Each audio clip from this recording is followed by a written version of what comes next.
Halo guys, balik lagi di channelnya Aset Production. Sebelumnya gue mengucapkan selamat Natal untuk kalian yang merayakan.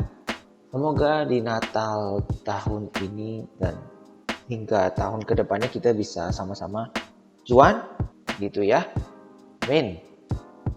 Oke, kita lanjut. Kali ini gue akan bahas gimana caranya untuk scan kripto dari sekian banyak seperti itu ya. Namun kita akan scan dari price action, kemudian technical indicators, candle patterns, dan di sini dia bisa punya feature namanya schedule alerts gitu ya. Tapi setahu gue ini agak berbayar.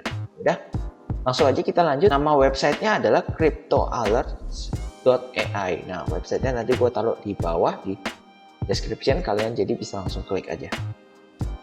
Nah, jadi dia bisa scan 50 plus crypto exchange spot trading opportunities. Oke, kita mulai ya. Kita mulai di sini karena gue biasanya pakai namanya Bollinger untuk melihat suatu chart bagus atau tidak. Jadi di sini gue akan menggunakan Bollinger.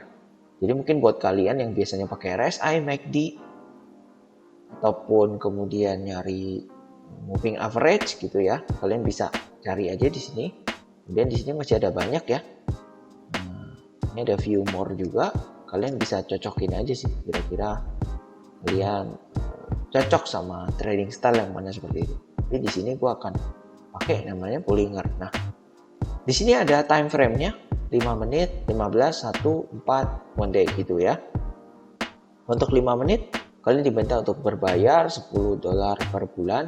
Di sini ada fitur-fiturnya ya. Kalau kalian pengen cobain juga bebas. Tapi gua di sini sih nggak gitu butuh untuk sekarang ya.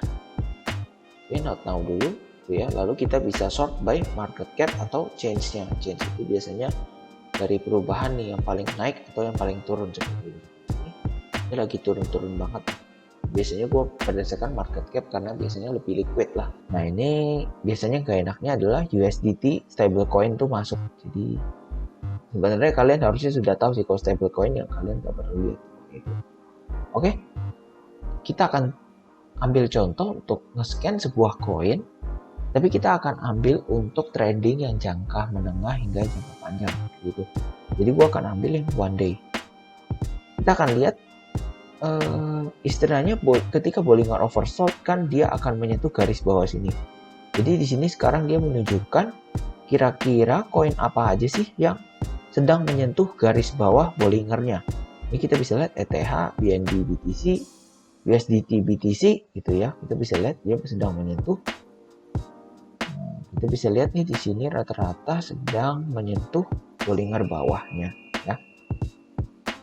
Di sini kita akan cek beberapa koin. Kita akan ambil contoh BNB ya. Kita sekarang ke Trading View.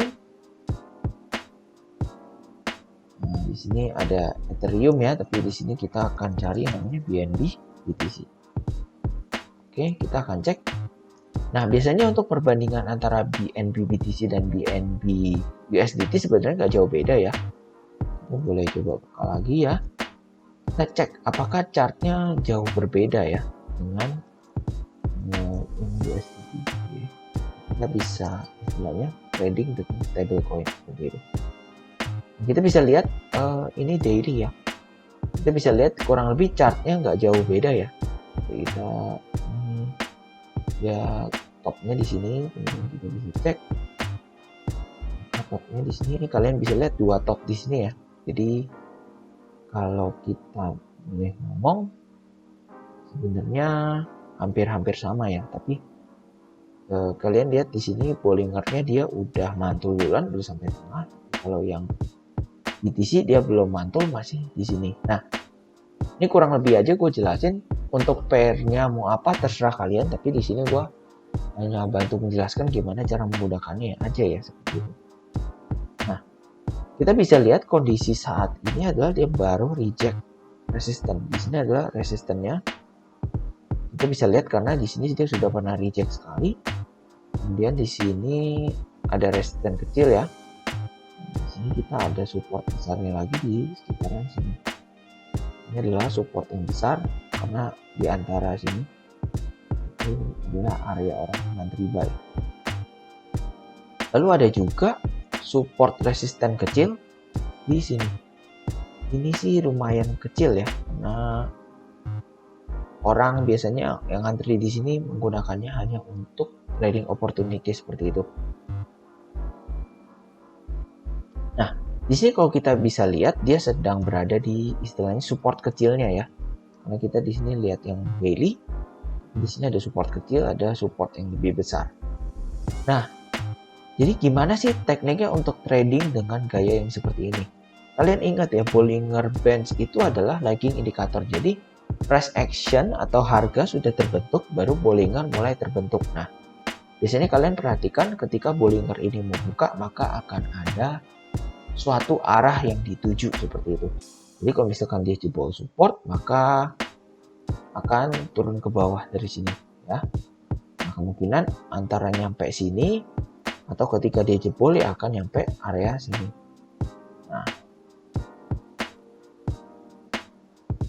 Nah, di sini kalian juga bisa ngantri sedikit di sini karena kita bisa lihat dia tes beberapa kali di sini ya. Walaupun kecil area sini ya. Kita bisa lebarkan area untuk buy kita di sekitar di sini dan sampai sini. Nah, di sini kita bisa mulai untuk cicil beli. Jadi contoh kita punya modal sebanyak $1.000 seperti itu ya. Maka kalau saran gue mainnya adalah 235. Jadi di sini gue akan masukkan sebanyak $200 USDT untuk beli di area sini. Gitu. Kemudian gue akan beli lagi di area sini sekitar $300. Lalu selanjutnya untuk yang paling terakhir gue akan beli di sini sebanyak $500. Gitu. Kurang lebih adalah ini setup yang biasa gue gunakan untuk istilahnya trading jangka menengah dan jangka panjang. Nah, di sini ada juga teknik-tekniknya. Jadi misalkan kalau kalian punya $500 nih, kalian gak harus antri di paling bawah sini. Karena tergantung ya chart ya. Contoh kalian antri di sini, kalian lihat kemarin di sini. Oh ya bagus nih gue antri di sini. Kita nggak lihat sampingnya ya. Nah kalian lihat dari kemarin dia hanya nyentuh di sini, nyentuh di sini, itu ya. Lalu nyentuh lagi di sini. Kalian bisa lihat berapa banyak trading opportunities yang kalian miss. Kalau misalkan kalian hanya ngantri di satu tempat tadi di sini, karena nggak kena gitu ya. Nah jadi saran gue adalah contoh kalian masuk 200, maka coba kita antri dibagi 2 atau dibagi 3. Mungkin kalau 200 sih bagi 2 ya, karena lebih gampang. Jadi contoh kalian HK 100 sekarang, nanti kalian di area sini, bentar gue bagi beras dulu. Jadi di garis yang paling bawah sini, nah di sini kalian bisa ngantri lagi 100. Kemudian untuk 300 sama, kita bisa ngantri paling atas 100. Kemudian kita cari agak area tengah. Nah, di sini kan ada nih area tengah ya. Kita bisa ngantri di sini 100, kemudian kita bisa ngantri lagi di bawah sebanyak 100. Nah, untuk yang 500 gimana? Itu balik lagi terserah kalian. Kalian juga bisa ngantri. Oh, contoh nih. Kalau misalkan udah sampai area support yang ini nih, gue mau ngantri deh gitu. Kalian berarti bisa masuk di garis ini sebanyak 200. Kemudian di sini nih, oh nih dulu pernah dites lagi nih gitu. Kemudian kalian bisa masuk lagi di sini mungkin 200, kemudian atau paling bawah 100. Cuma balik lagi terserah kalian. Kalau gue biasanya karena gue takut ketinggalan, biasanya gue di sini 200 gitu ya. Gue tulis biar lebih paham mungkin ya. Jadi gue akan masuk di sini sebanyak 200 ya. Kemudian di sini kan tipis ya, hanya beda dikit ya, jadi gua akan masuk 100 juga karena biar harganya yang kita dapat juga lebih beragam. Dan di sini paling bawah gua akan masuk lagi 200 gitu. Nah jadi kurang lebih ini adalah setup yang biasanya gua pakai kalau misalkan gua menggunakan website tadi cryptoalerts.ai. Nah di sini ada banyak banget koin-koin yang istilahnya pastinya akan sesuai dengan indikator yang kalian cari. Di sini kita bisa cari biasa RSI overbought gitu ya. Biasa kita mau beli, kita bisa cari berdasarkan RSI overbought daily berdasarkan market cap-nya. Jadi top market cap Bitcoin yang terbesar gitu ya, kita lihat yang RSI-nya sedang overbought seperti itu. Nah biasanya kalau kita cari indikator yang menunjukkan istilahnya sedang naik, biasanya ini adalah untuk trading futures, dimana kita bisa nyari short seperti itu ya. Nah ini contoh nih, kalian bisa lihat ya, ini karena kita carinya overbought, rata-rata udah hijau banyak seperti itu ya. Jadi kalau kalian gak main futures, gue saranin di sini nyari indikator-indikator yang sifatnya lebih ke koreksi ya. Jadi kalau misalkan RSI ya carinya RSI yang sedang oversold, jadi dimana dia RSI-nya sedang di bawah nih ya, rata-rata di bawah. Ini bisa lihat. Nah perlu tambahan juga, jadi di sini karena exchange-nya banyak, jadi banyak koin-koin yang istilahnya kalian nggak pernah tahu gitu ya. Nah untuk saran trading gua, kalau kalian ketemu koin yang kalian nggak pernah dengar, gua nyaranin untuk cari di koin market cap seperti itu. Nah di sini kita tadi kan nemuin banyak koin yang istilahnya kurang jelas ya nih. Ini APPC seperti itu ya. Kita coba cari di coin market cap juga, APPC itu koin apa sih gitu ya.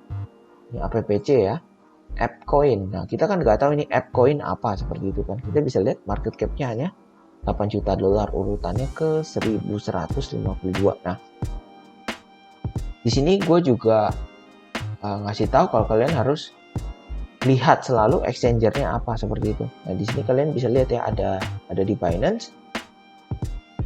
Binance, UOB, Coin JX, dan BTC seperti itu. Nah jadi kalau saran gue, kalian harus masuk yang istilahnya liquidity-nya besar ya. Jadi ini kalian bisa lihat core liquidity-nya di 743 Binance, kemudian UOB 101, lalu Coin DCX 245. Jadi kalian istilahnya kalau mau trading koin tadi, kalian ya carinya di Binance seperti itu. Nah, kalian juga bisa melakukan scan seperti itu ya. Nah yang tadi itu scan yang ada limitnya itu, ini maksudnya adalah scan yang ini nih. Jadi di sini kalian bisa lebih custom scan-nya gitu ya, lebih spesifik istilahnya. Koin yang dump itu kalian mau cari seperti apa gitu. Nah di sini kalian juga bisa tambahkan kalian di sini mau apa gitu ya. Nah di sini coin filternya kalian bisa tambahin exchange-nya apa gitu ya. Contoh biasanya kalian hanya punya Binance gitu, atau contoh mau beli ditambah sama koin seperti itu juga bisa. Kalian bisa cari contoh mau yang di atas 500 juta seperti itu, di koin-koin beberapa aja. Nah ini kalian bisa lihat untuk pakai screener custom ini cuma bisa dapat 3 kali. Jadi dan tadi gue udah nyobain dan udah kena deh, udah diminta untuk bayar seperti itu. Biayanya $10 per bulan. Kalau misalkan kalian udah pernah pakai trading dan cuan dari strategi atau teknik ini, maka ini adalah suatu investasi menurut gue worth it. Jadi itu aja untuk video kali ini.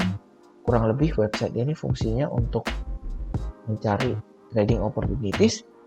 Nah tinggal kalian aja sih mau pakai atau enggak, tapi gue udah ngasih tahu caranya gimana.